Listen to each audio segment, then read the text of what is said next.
Cioè Zaia porta l'autonomia ma dalla Lega, cioè, a questo punto è diventato così. Arriva l'autonomia di Zaia ma è dalla Lega.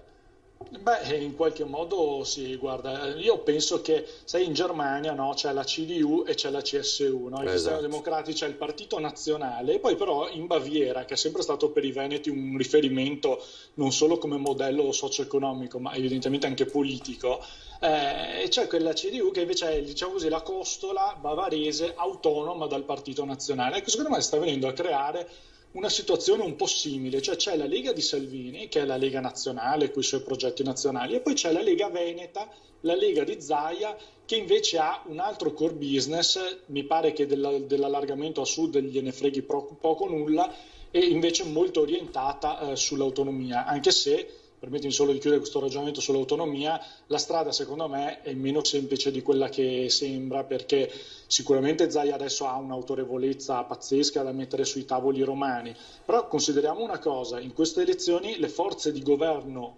del paese, quindi Movimento 5 Stelle, PD e Italia Viva, in Veneto raggiungono a stento il 20%, quindi siamo in qualche maniera la regione in questo momento politicamente più lontana dal governo che c'è in Italia. Quindi che domanda faresti al